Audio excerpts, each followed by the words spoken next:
perspective chez la paralysie cérébrale, acquisition marquante récente et point de levier pour l'avenir. Je vais descendre là-bas. Merci Inge. Merci beaucoup Marc pour cette introduction gentille et merci à la Fondation de m'avoir invité. C'est un grand honneur d'être dans cet endroit prestigieux et historique et pouvoir parler avec vous sur les perspectives pour la paralysie cérébrale. Et puis j'aimerais commencer par poser une question. Qu'est-ce qu'on aimerait bien voir à propos de la paralysie cérébrale? Parce qu'il y a deux domaines importants, qu'on puisse mieux la prévenir et qu'on puisse bien sûr mieux la traiter sur un plan primaire, c'est-à-dire prévenir les lésions, ça revient à la prévention, et sur un plan secondaire, traitement de séquelles d'une lésion, sur le plan moteur, cognitif, etc. Et je vais essayer de donner une réponse à ce qu'on voit en ce moment à propos de ces questions.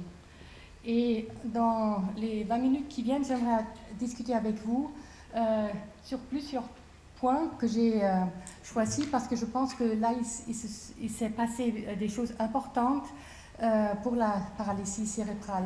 Et je dois souligner que je fais ça avec un œil très clinique. Donc, je ne peux pas parler sur les recherches de base, mais j'ai centré sur le clinique. Commençons par l'harmonisation. L'harmonisation, ça veut dire pour nous un langage commun.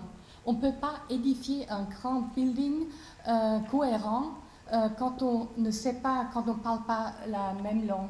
Et ce qui résulte, c'est ce truc un peu bizarre de la tour de Babel. Et pour pour vraiment savoir dont on parle, il faut avoir un langage commun pour pouvoir comparer, pour pouvoir ramasser les données.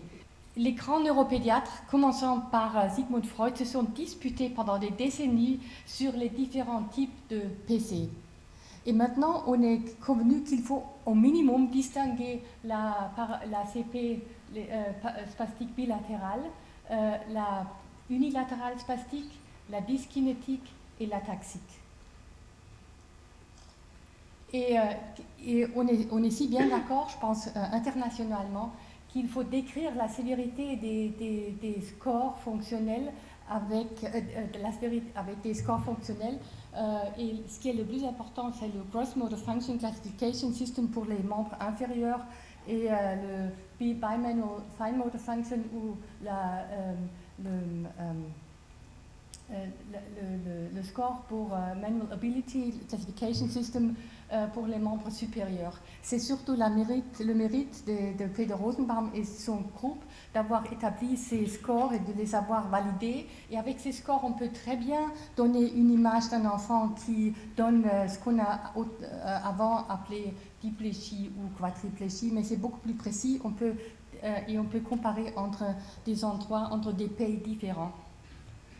Et en Europe, c'est l'ECPE qui s'est beaucoup engagé pour ce langage commun. D'abord, sous la coordination de Christine Kranz pendant très longtemps. Ensuite, Xavier Delacruz de Madrid a pris la coordination et maintenant c'est avec Catherine Arnaud de Toulouse.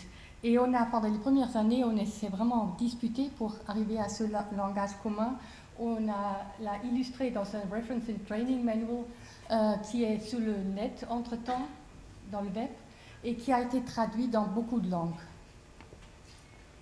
Et avec cette harmonisation, les Européens ont pu mettre ensemble leurs données et ont pu montrer des choses, je pense, très importantes sur le plan épidémiologique. Et un aspect très important, c'est le suivant. On a pu montrer que la prévalence de PC, ici illustré pour les enfants de petit poids de naissance de 1000 à 5500 grammes, baisse définitivement. Ici, dans cette période, de 10% à 4%. Et puis, on a pu montrer aussi que c'est surtout la CP bilatérale spastique, cette forme-là, qui diminue. Et Christine va vous parler dans quelques minutes plus en détail sur ça. On a pu montrer que ça se passe pour les enfants de 1000 jusqu'à 2500 grammes ou les poids de naissance correspondants. Donc, quelque chose de très important qui est vraiment un changement de paradigme. La prévalence de CP ne reste pas pareille, elle diminue pour la PC bilatérale spastique du prématuré en première place et c'est la forme de loin la plus fréquente. La neuroimagerie, c'est un autre point que je trouve très important. L'IRM peut mettre en évidence la pathologie du cerveau de l'enfant PC. Ici, j'ai mis des exemples typiques des lésions qui caractérisent l'enfant avec la paralysie cérébrale. C'est toujours des exemples bilatérales ou unilatérales et en fonction du temps de leur causation apparition. Et vous voyez que les malformations qui datent du début de grossesse ou qui sont génétiques ne sont que pour 10%. Pendant que les lésions, c'est-à-dire les lésions de la substance blanche surtout, et les lésions de la substance grise, c'est prédominant dans la lésion, dans la paralysie cérébrale. Donc, en conclusion, la PC est lésionnelle dans au moins 80% de cas. Et on peut encore discuter si c'est plutôt prénatal ou plutôt périnénatal. Je pense qu'il y a assez d'évidence de pouvoir dire que 20% sont prénatales et 60% sont plutôt autour de la naissance. Mais ça, c'est un sujet très spécifique. Et on a aussi pu démontrer que la leucomalacie périventriculaire, donc un des patterns très classiques derrière la PC, diminue. Donc on peut très bien expliquer pourquoi la prévalence dans les prématurés diminue surtout dans la PC bilatérale spastique, parce que derrière cette forme-là, il y a surtout la leucomalacie périventriculaire. Donc un autre message important, la leucomalacie périventriculaire et ses conséquences, la PC bilatérale spastique surtout diminue. La neuroplasticité est beaucoup citée quand on parle du traitement de l'APC parce qu'on espère qu'une lésion qui attaque une lésion, le cerveau jeune, ce cerveau ait encore plus de possibilités de s'adapter après lésion qu'il est plus plastique que le cerveau plus mature. Mais en fait, il y a la preuve pour une meilleure neuroplasticité du jeune cerveau par rapport au cerveau plus mature que pour deux systèmes et que pour une situation très, très spécifique. C'est pour le système moteur et le système langage. Et pour commencer avec le sensorimoteur, après une petite lésion, l'organisation reste toujours régulière, comme chez l'adulte, c'est-à-dire qu'il y a ce croisement des voies motrices. Et dans la côté de la lésion unilatérale, la lésion altère la voie. Et puis l'importance de la lésion dans le domaine de la voie motrice est très étroitement liée au déficit moteur. Et c'est seulement dans des grandes lésions qu'on voit quelque chose d'autre, qu'on peut découvrir des projections ipsilatérales. Ça veut dire que le contrôle moteur de l'hémisphère laissé migre dans l'hémisphère sain et exactement dans l'endroit homotopique, c'est l'endroit miroir dans l'autre hémisphère. Et c'est quelque chose qui est caractéristique pour la réorganisation du très jeune cerveau avant 40 semaines de gestation. Et on sait entre-temps que la fonctionnalité est bien limitée, surtout s'il y a des projections ipsilatérales qui surgissent dans des lésions plus tard. La fonctionnalité est presque non existante. Et elle n'est jamais aussi bonne qu'avec des projections normales, quand on peut encore tenir ces projections normales. Donc, pour conclure, l'hémisphère intact peut remplacer, il manque un E, remplacer la fonction, et il faut aussi constater que ça marche sans traitement spécifique. Pour le système de langage, ça marche beaucoup mieux.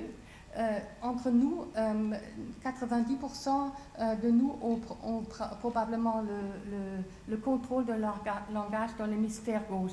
Nous saviez une lésion de cet hémisphère gauche dans la région de langage, on développerait une aphasie. Pendant qu'un cerveau qui est touché pendant la grossesse ou dans les premières 2-3 ans dans l'hémisphère gauche, l'enfant ne développe jamais une aphasie. Et c'est à cause du suivant que l'hémisphère droit reprend le network pour le langage, le système de langage qui normalement est dans l'hémisphère gauche. Et vous voyez de nouveau que ça se passe exactement dans les régions miroirs. Donc, après une lésion de l'hémisphère gauche dans la région du langage, l'hémisphère droit reprend la fonction et elle le fait bien. Et cela se passe de nouveau dans des régions homotopiques, ce qu'on dit. Et donc, la même chose que pour la motricité, l'hémisphère intact peut remplacer la fonction et cela marche sans traitement spécifique. Et pour conclure, pour la neuroplasticité, il y a une preuve pour la neuroplasticité pour le système moteur et le système langage, mais surtout dans des lésions unilatérales, parce qu'il faut la région homotopique intacte dans l'autre hémisphère. Et je pense que c'est très rassurant, j'espère que vous pensez cela aussi, cela se passe tout seul. La neuroprotection, un autre sujet, on a mis beaucoup d'efforts dans la neuroprotection et vous allez en entendre dans la session qui vient, mais il y a surtout un mécanisme qui a prouvé qui est protectif, c'est l'hypothermie. Il y a 3 études randomisées, vous pouvez lire, contrôlées positives, que l'hypothermie modérée dans les 6 heures après une encéphalopathie hypoxique ischémique de l'enfant né à terme montre que la survie est de 40% meilleure et sans PC, excusez-moi, donc le taux de PC est vraiment réduit et que la mortalité est aussi réduite. La forme de PC qui est le plus étroitement liée à l'hypoxie, ischémie de l'enfant né à terme, c'est la PC dyskinétique. C'est un petit groupe de 7% de tout le PC, mais elle est surtout liée à l'hypoxie ischémie dans peut-être plus de 2/3 de cas, probablement dans l'enfant né à terme. Jusqu'à maintenant, dans les données de SEPE, la prévalence monte. Et il faut espérer que l'hypothermie, le traitement qui est maintenant introduit dans toutes les néonatologies, ait un effet sur la prévalence de la PC dyskinétique. C'est là où on pourra le mieux prouver que ça marche sur un plan général. Traitement, un sujet très important bien sûr. C'est le groupe de Peter Rosenbaum qui ont pu montrer avec leur score standardisé, qui ont pu dessiner des trajectoires de développement, des espèces de corridors de possibilités pour un enfant PC, pour la motricité.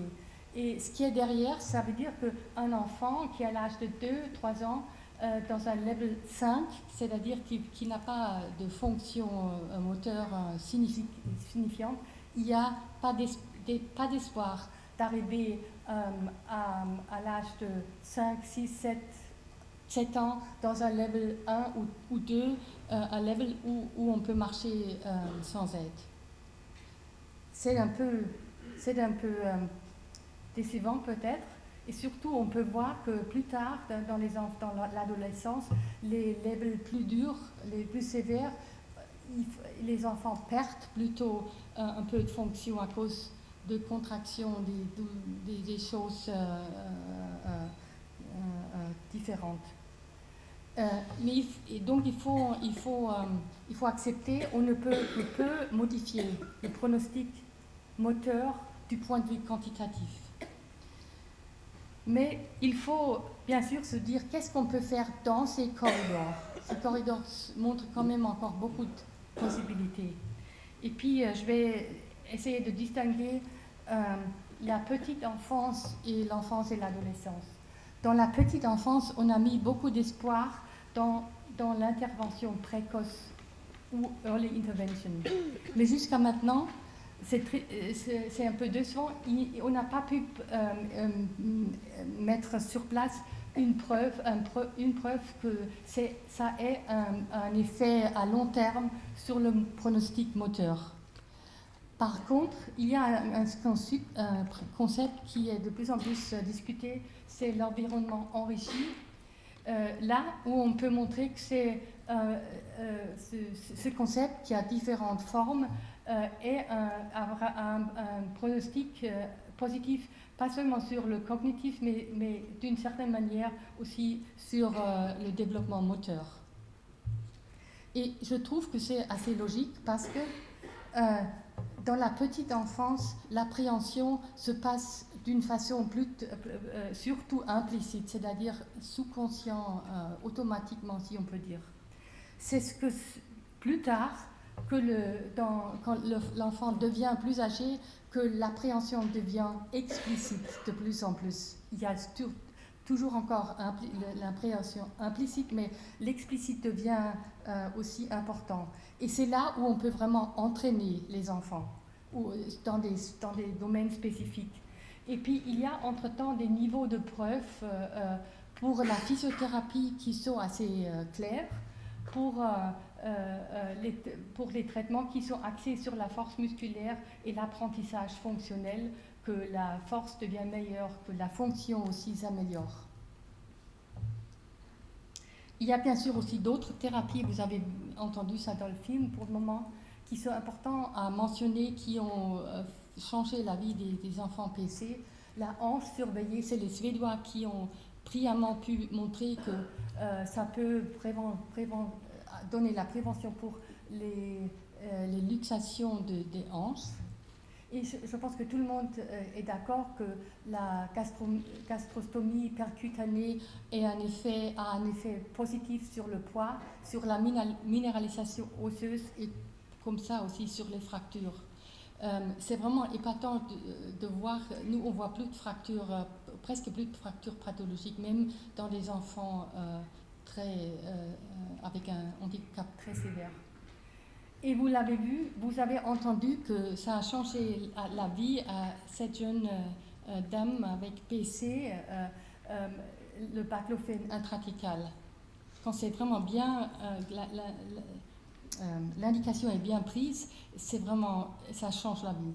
Et aussi la rhizotomie dans des enfants moins atteints, il faut toujours la tenir dans l'arrière. Ça peut être très positif aussi pour la fonction moteur. C'est-à-dire le traitement devient spécifique après la première année et nécessite une multidisciplinarité. Ça, c'est quelque chose de très important, je trouve. Le dernier point, participation et qualité de vie, c'est Sparkle surtout, qui est un peu, si je peux dire, l'enfant de SIPE, a pu très bien démontrer que a pu mettre en évidence ce qui est important pour la qualité de vie, et ça a été très, très, très étonnant de voir que les enfants PC rapportent une qualité de vie similaire aux enfants du même âge, aux témoins. Mais la sévérité des déficiences et surtout la douleur est associée à une qualité de vie moins bonne. Et la douleur est corrélée au handicap moteur et autres. Et une participation réduite s'explique largement par la douleur et un handicap plus grave qui sont liés. Donc, point négatif, et c'est bien discuté, c'est la douleur et l'handicap sévère qui sont liés.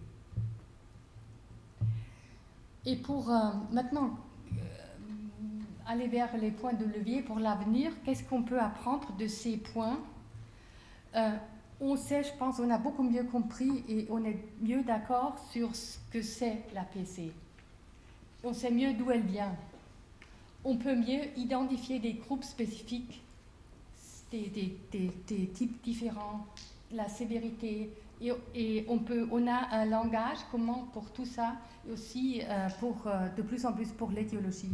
Et je pense que c'est très important, il ne devrait plus y avoir des articles ou des applications dans le domaine de PC qui ne prennent pas ce langage, comment qu'on puisse vraiment pouvoir comparer les résultats des différentes études. Et pour revenir à la question que j'ai posée au début, qu'est-ce qu'on aimerait voir? Et j'ai essayé de faire une conclusion très, très brève. Qu'est-ce qu'on voit à propos de la paralysie cérébrale? Il y a définitivement moins d'enfants atteints. Et c'est quand même un changement énorme qui n'est pas encore dans les cerveaux des gens, je pense. On peut mieux la traiter sur un plan primaire neuroprotectif, c'est la lipothermie en ce moment qui est déjà dans la clinique.